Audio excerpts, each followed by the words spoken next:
heard reports, I've heard the initial reports from everyone on Facebook and everyone on Twitter. And you hear it, you know what it is.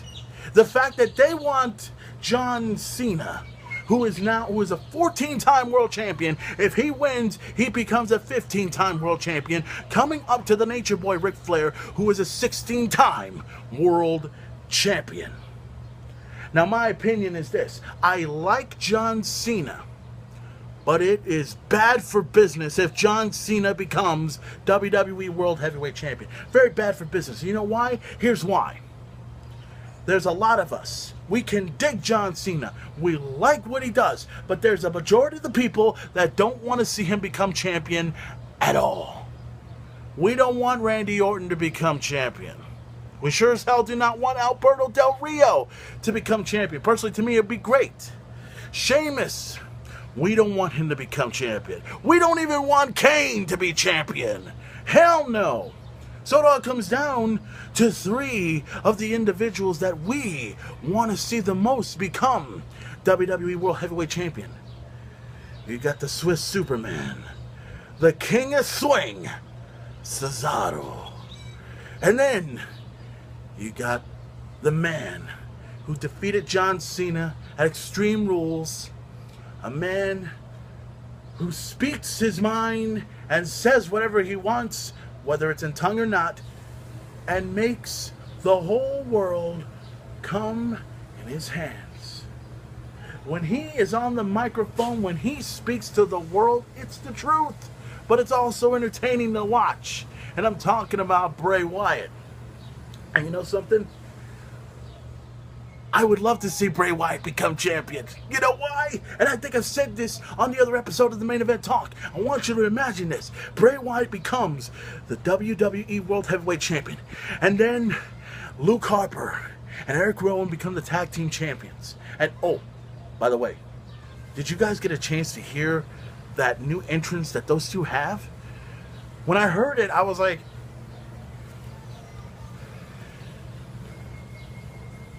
what the hell was that? You know? And you know what the entrance music was? He's got the whole world in his hands. He got the whole wide world in his hands. He got... Well, anyways, let's move on. Bray Wyatt becomes WWE World Heavyweight Champion, and they become the Tag Team Champions. And I know it pisses Randy Orton off that he's not champion. Now, this is just my imagination. This is just what I'm thinking. This is what I'm feeding to all of you. So here it is. Randy Orton gets pissed off. The Authority wants Bray Wyatt to give up the title to Randy Orton, right? Imagine that. But Bray Wyatt doesn't do it. Bray Wyatt holds the title in his hands. He makes sure that the world is in the palm of his hands. And then Randy Orton tries everything in his power to get it off of the hands of Bray Wyatt. And then the Wyatt family attack the Authority and attack Randy Orton and put them in their fucking place and make the Authority realize that he doesn't got the whole world in his hands. It's Bray Wyatt. It's Bray Wyatt. Can you imagine the chaos?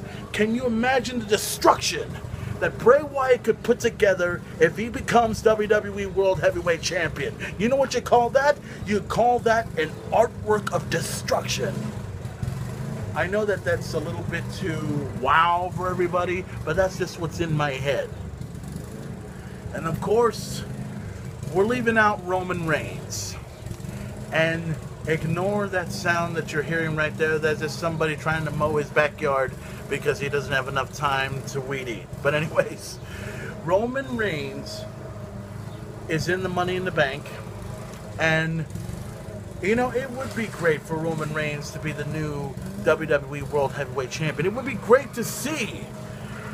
It would be great to see him become champion, but you know the Authority is not going to allow that to happen. You know Randy Orton is not going to allow that to happen. So I bet $1 million if John Cena wins it, we're going to get pissed off. We're going to get angry. We're going to take that huge vase across the fucking room and throw it across the fucking TV and said, WWE, why would you allow John Cena to become a 15-time WWE World Heavyweight Champion? It's not good for business. Bray Wyatt becoming champion is good for business. Cesaro, hey, I like him. He could be good for business. Roman Reigns, it would be good to see him become champion, but we all know it's not going to happen as long as the Authority is running the show. We see it coming. You know it. I know it. So that's my prediction. That's my thought. That's the way it goes. So all I know is this Sunday, live, on pay-per-view, and on the WWE Network, we get a chance to see Money in the Bank. Who is going to become the new WWE World Heavyweight Champion? We'll find out at Money in the Bank this Sunday. And also, the kickoff show begins, and you know that the former WWE World Heavyweight Champion will be there in the main event. Cannot wait to hear what Daniel Bryan has to say for the first time ever since he was stripped of the WWE World Heavyweight Championship. Now, we have concluded the episode of the Main Event Talk right here, right now. We've talked about Raw. We've talked about everything from Money in the Bank. We talked about all the participants involved in Money in the Bank. We've talked about the stupid, moronic idiots that keep telling us that wrestling's fake, but we keep telling them, can you please come up with something original, please? We will still dig wrestling. We will dig it no matter what, because it's entertaining to watch. We dig wrestling, and we don't give a fuck what all you morons have to say to us, okay? We are the true wrestling fans, so stick that in your fucking ass. And speaking of wrestling, that brings us to not last night, but this past Sunday night. So the main event made a decision. I made a decision as to whether or not I was going to go ahead and order this pay-per-view known as Best in the World. Ring of Honor, because for the first time, I have never talked about Ring of Honor. Well, I may have mentioned his name a few times and everything else like that, but I've never mentioned Ring of Honor on this episode until now. So ladies and gentlemen, to all of you wrestling fanatics out there, you know what I'm talking about. If you had an opportunity to see Best in the World this past Sunday, if you enjoyed it, hey, hands off to you. All the power to you. And for those that didn't, I suggest you go to your cable box. You look at the schedule. You look in front. You look up, you look down, and if you see something that says Ring of Honor, Best in the fucking World, Sasuke, you go ahead, you punch it in, and you watch it right there as it happens. Because when I saw it, I told Nigel McGuinness on Twitter that it was unquestionably the best wrestling I have seen in years. The last time I saw something that good in wrestling was when 2004 came along and TNA Wrestling had its very first 3-hour pay-per-view, and the pay-per-view was entitled Victory Road. And that was some badass wrestling action from superstars like AJ Styles, Christopher Daniels, Jeff Hardy, Jeff Jarrett, and many other names I could possibly think of. That was truly the best wrestling I've seen in a long, long time. And that's back when TNA meant something. And then Ring of Honor comes along with its first pay-per-view. Now, it's not the first time that Ring of Honor has done pay-per-views. It's not.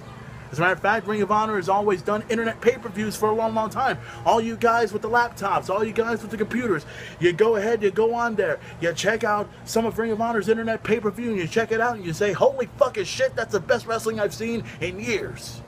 And then, when Ring of Honor finally decides to go on cable television and go on satellite television, it is the best move that they've made. Because I had a chance to order it, I had a chance to see it, and my fucking God, Ring of Honor is the best wrestling to date. I saw all the matches on there, from the 6-man Mayhem match. That was unquestionably, holy fucking shit. It blew my mind. I digged it. And I believe the winner of that matchup was ACH. I believe that was his name. He won it out of Austin, Texas, I believe. Native Texan got to win that match, right? Dig it. Love it.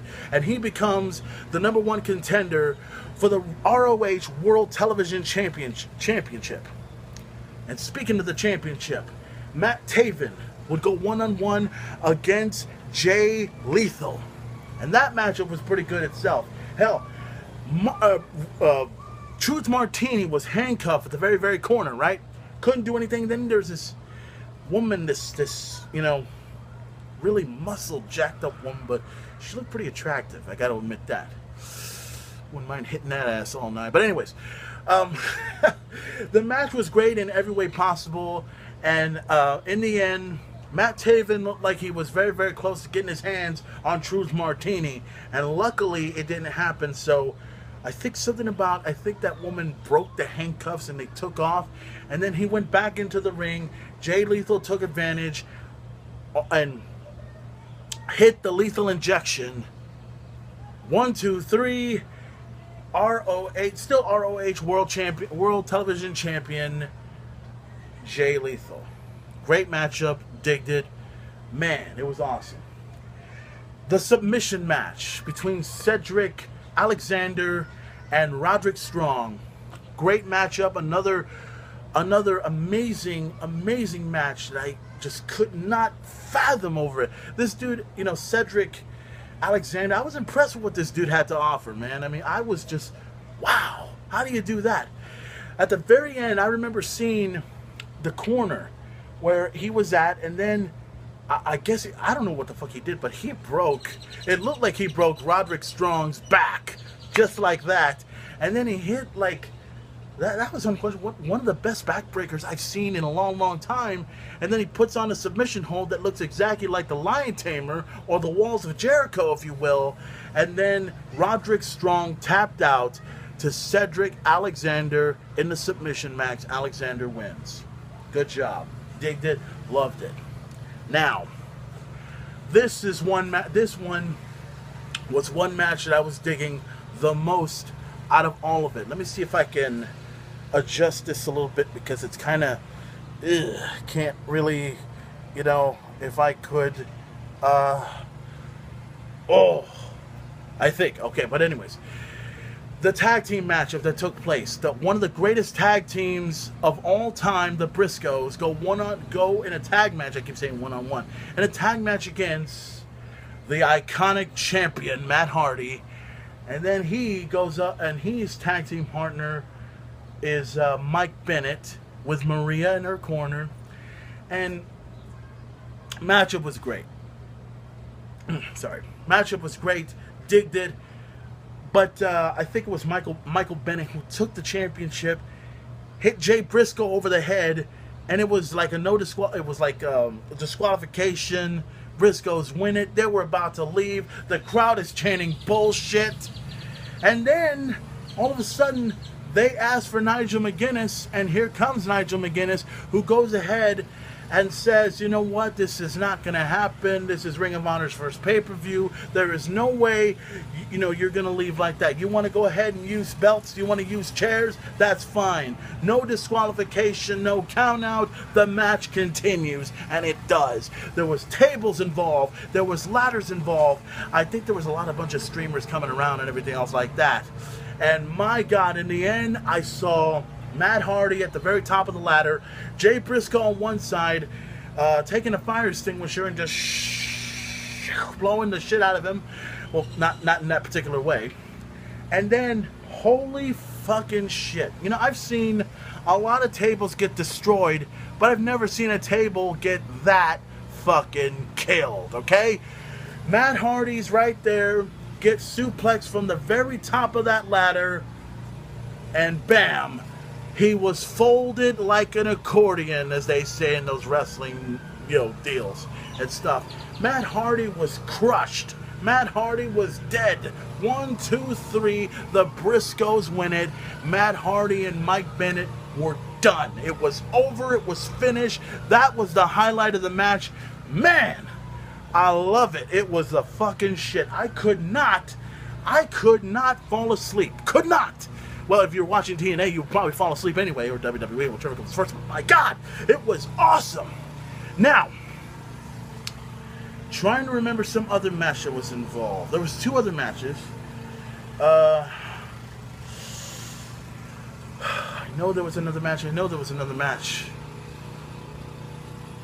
Oh, I'm sorry. I know what the other match is.